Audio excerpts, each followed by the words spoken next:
السلام عليكم ورحمة الله تعالى وبركاته. مرحبا بكم في حصة جديدة من شهيوات وحلويات جهة آية.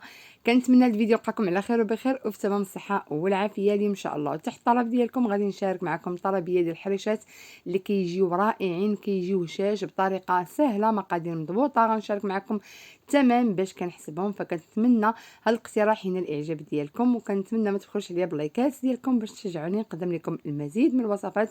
وبلا ما نزيد نطول عليكم غادي نمر مباشرة للمقادير وطريقة التحضير. اذا على بركه الله غنحتاجو في مكونات كيلو ديال السميد الرطب اولا السميده الرقيقه. وبالنسبه لعند اخواتنا الجزائريين فهذه السميده المتوسطه اللي كنديروا بها البسبوسه. عندي هنايا ملعقه كبيره مملوءه جيدا من السكر حتى الملعقتين على حسب الرغبه. عندي قليل من الملح، وعندي ملعقتين ديال الدقيق الابيض او الدقيق يعني الفورس، دائما العبار بملعقه كبيره. غادي نخلط هاد النواشف مزيان، عاد غنضيف السوائل. غادي نضيف كاس العنبه ديال الزيت، تقدروا ديروا زيت نباتيه اولا زيت زيتون. هاد الكاس كيوزن 160 ملي. وغنضيف ملعقتين كبار ديال الزبده، يا اما تكون الزبده ديال العلبه اولا الزبده ديال الاكل، ما ديروش مارغرين لان كتجي مجهده شويه في الحرشه. ولا ما كانش عندكم الزبده ممكن تستغناو عليها وتعوضوها بملعقتين اضافيتين ديال الزيت. من الاحسن ديروا زيت الزيتون حتى هو كيعطي مذاق رائع للحرشه. كنبسس مزيان هاد المكونات حتى كتدهن ديك السميده كامله. ضروري البنات تبسوها مزيان، ما تخليوهاش ناشفه. هذا هو السر باش كتجينا يعني من الداخل الحرشه ما تجيناش مدقصه، وكيجيونا دوك الحبيبات مفروزين على بعضياتهم لانهم مدهونين كاملين. انا البنات بعض المرات كندهنها بالليل وحتى الصباح عاد كنعجنها. كل ما دهنتوها وخليتوها ترتاح كل ما غتعطيكم نتيجه احسن. كنتم مزروبين غتخدموا بها مباشره. هنا البنات غادي نزيد 16 غرام الخميره كيماويه اولا جوج ديال الخمارات اولا خميره الحلويات. ممكن البنات تضيفوا كذلك حتى الخميره الفوريه الا بغيتوا تضيفوها، ولكن دائما ملي تكون عندكم كميه كبيره فمن الاحسن ما ديروش الخميره فوريه باش ما تغلبكمش الكميه. واخا بالنسبه لي انا كندير جمقالي، فانا دغيا كنسربيها. الطريقه اللي غادي نوريكم راها سهله ومسربيه كما غادي تشوفوا معايا. ملي كنضيف ديك الخمارات كنحرك. هنا البنات الا بغيتوا الحرشه يعني شويه حلوه بمذاق الفاني ممكن انكم تضيفوا ليها الفاني وتزيدوا في كميه ديال السكر. تقدروا ديروا حتى 4 ملاعق ديال السكر. انا هنا درت تقريبا 2 معالق ديال السكر. كنبدا كنعجن البنات. بغيتو تعجنوا بالحليب كيف ما درت ممكن، بغيتو ديروا غير الماء ممكن، على حسب اللي بغيتي. بطبيعه الحال بالحليب كتجي احسن، ولكن حتى بالماء كتجي زوينه. هنا البنات درت نصف لتر ديال الحليب. بعض المرات كيقدني بعض المرات كتجيني شويه قاصحه، فإلا جاتني شويه قاصحه غنكمل بالماء. دائما الماء كيكون دافي والحليب كذلك كيكون دافي، لان دابا الحل بارد. كان الصيف غديروا يعني حليب عادي بحاره المطبخ. كما كتعرفوا الحرشه ما ندلكها ما حتى شي حاجه. هانتوما البنات كنخلط غير بالرؤوس الاصابع، ما كتبغيش تدليك باش ما تجيكمش مدقصه. خليوها واحد شويه خفيفه، ما تخليوهاش قاصحه. وكاع حتى الا جرات معكم ماشي مشكل تغطيوها واحد شويه غتلقاوها ولات هي هذيك. بالنسبه للاخوات اللي يخدموا الديورون فما غتحتاجوش تعبروا، غادي مباشره تخدموا بها. بالنسبه اللي كيخدموا كوموند فكديروا يعني هكا بالعبار من الاحسن كديروا ما بين 65 حتى ل 70 غرام بالنسبه لهذا الثمن اللي انا غادي نعطيكم. الا درتو 65 غرام غادي تحسبوا ليها 2 دراهم. وكل ما غتزيدوا يعني في العبار ديال الميزان كل ما غادي تزيدوا في الثمن ديال هاد الحريشات.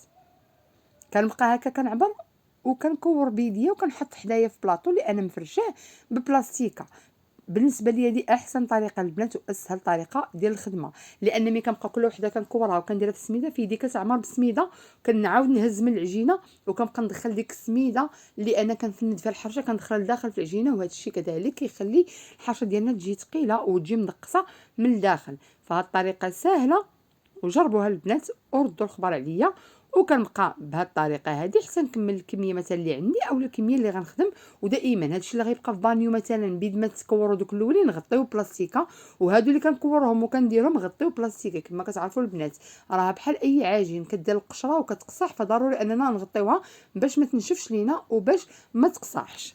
فهاد الاثناء كتكونوا درتو المقلاه ديالكم تسخن. انا درت جوج مقالي باش يسربيوني. هذه الغطايه البنات اللي غنخدم بها هي عبرت عليكم فيها 8 ديال السنتيم، كتجي قد مع هاد العبار اللي عطيتكم اللي هو ما بين 65 حتى 70 غرام، ما كتجيكم لا غليظه لا حتى شي حاجه.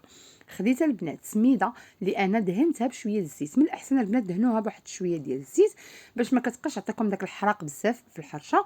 وكندير الحرشه ديالنا في الغطايه ونضغط مزيان. هانتوما البنات كنكور وندير هاد الطريقه هادي. هاد الكويرات البنات كانوا عندي مغطين بلاستيك، راه عريتهم غير دابا.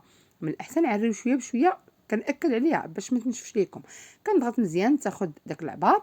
الغطايه البنات كتجيني انا ساهله من اني نستعمل السيركل ديال الحرشه.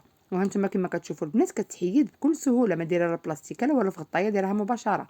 ملي كتقلبوها في المقيله قرصوها البنات واحد شويه لان كتكون شويه عاليه، غير شويه ماشي بزاف، كتضغطوا عليها تقرصوها غير واحد شويه صافي وكتخليوها طيب. كيف قلت لكم الا كانت عندكم هكا كميه كبيره ديروا جوج المقالي كما انا دايره، كتسربيكم ما كتاخذش بزاف ديال الوقت. ولا كانت عندكم مقله وحده راه ماشي مشكل. كنبقى هكا مستمره، واللي حسيت بها بدات كتحمر كنبدا هكا كنقلب فيها.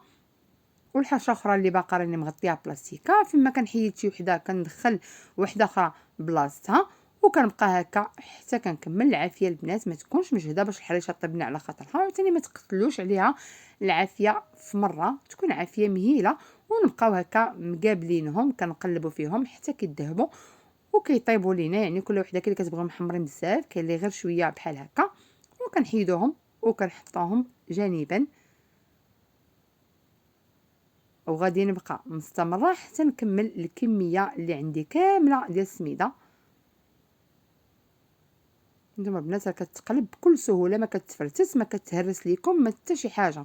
وهذوك اللي قبطوا في راسهم راه كنبقى نقلبهم انا غير في يدي. حنايا العيالات موالفين السخونيه يعني ماشي مشكل. واللي جات هكا سخونه راه دائما تبقى تستعمل هاد الاداه، كتكون ديال البغرير اولا باش تبقى تقلب بها.